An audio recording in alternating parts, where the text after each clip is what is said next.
नमस्कार। जिंदगी में कई बार ऐसे मौके आते हैं जब जीत या हार मायने नहीं रखते। उससे भी बड़ा हो जाता है सही और गलत का सवाल। क्या सही है और क्या गलत है? ऐसे समय में हमें ये तय करना होता है कि हम मुश्किल रास्ता चुनेंगे या आसान रास्ता। आज मैं भी एक ऐसे मोड़ पे खड़ा हूँ।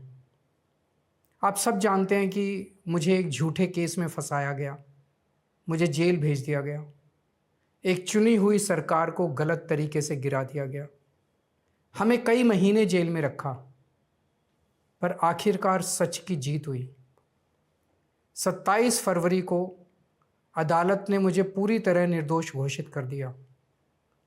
कोर्ट ने कहा केजरीवाल निर्दोष है, केजरीवाल ने कोई भ्रष्टाचार नहीं किया। कोर्ट ने सीबीआई की जांच पे ही सवाल खड़े कर दिए और जांच अधिकारी के खिलाफ एक्शन लेने के आदेश दे दिए। लेकिन सच का रास्ता आसान नहीं होता। सीबीआई ने तुरंत इस फैसले को हाई कोर्ट में चुनौती दी और ये केस जस्टिस स्वर्णकांता शर्मा जी के सामने लगा। तब मेरे मन में एक बहुत बड़ा सवाल उठा, क्या इनके सामने मुझे न्याय मिलेगा? मेरे मन में ये प्रश्न क्यों आया? इसके कई कारण हैं, पर दो कारण मुख्य हैं। पहला कारण ये कि आरएसएस की जिस विचारधारा वाली सरकार ने झूठे आरोप लगा के मुझे जेल डाला, जज साहिबा ने स्वयं माना है कि उस विचारधारा से जुड़े संगठन अखिल भारतीय अधिवक्ता परिषद के मंचों पे वे कई बार जाती रही हैं। मैं और आम आदमी पार्टी उस विचारधारा के घोर विरोधी हैं। ऐसे में क्या उनके सामने मुझे न्याय मिल सकता है? दूसरा कारण कॉन्फ्लिक्ट ऑफ इंटरेस्ट। कोर्ट में मेरे विपक्ष में केंद्र सरकार की सीबीआई है और जस्टिस स्वर्णकांता जी के दोनों बच्चे केंद्र सरकार में काम करते हैं। उनके दोनों बच्चे केंद्र सरकार के वकीलों के पैनल में हैं। हमारे सामने कोर्ट में दूसरी ओर से वकील हैं सॉलिसिटर जनरल श्री तुषार मेहता जी। तुषार मेहता जी दोनों बच्चों को केस देते हैं। उन्हें कितने केस मिलेंगे, कौन से केस मिलेंगे, ये तुषार मेहता जी तय करते हैं।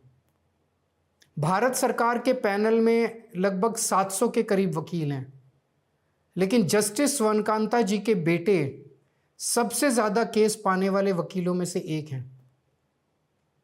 उनके बेटे को 2023 से 2025 के बीच लगभग 5,904 केस डॉकेट मिले। इससे उनके बेटे को करोड़ों रुपए की फीस मिली। आज की तारीख में उन बच्चों का भविष्य और कमाई दोनों काफ़ी हद तक तुषार मेहता जी पर निर्भर है।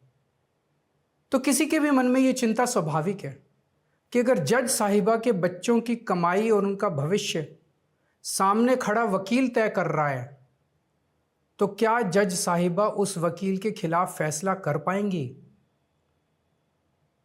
मैं ये स्पष्ट करना चाहता हूं कि मुझे जुडिशरी पे पूरा भरोसा है। मैं जुडिशरी का बहुत सम्मान करता हूं। जब मेरे खिलाफ गलत साजिश हुई तो हमारे देश की जुडिशरी ने ही मुझे न्याय दिया था। जब मुझे झूठे केस में गिरफ्तार किया गया तो इसी जुडिशरी ने मुझे बेल दी थी।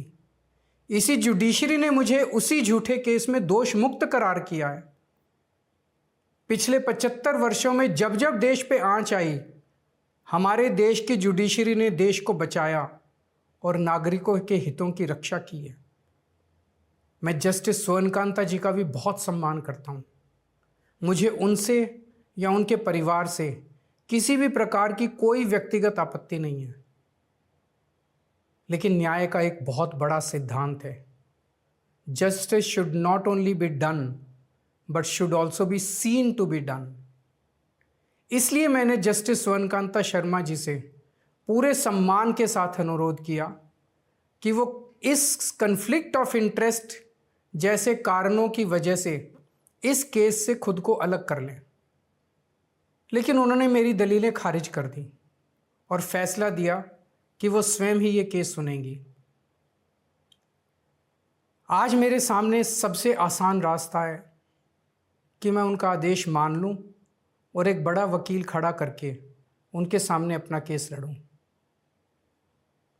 पर यह मुद्दा अब सिर्फ मेरे केस का नहीं है, बल्कि आम लोगों के न्याय प्रणाली पर भरोसे का है। ऐसी दुविधा के मौके पे बापू ने हमें सत्याग्रह का रास्ता दिखाया। बापू ने कहा था कि जब भी किसी अन्याय का सामना करो तो उसका पहला कदम विरोध नहीं बल्कि बातचीत होना चाहिए।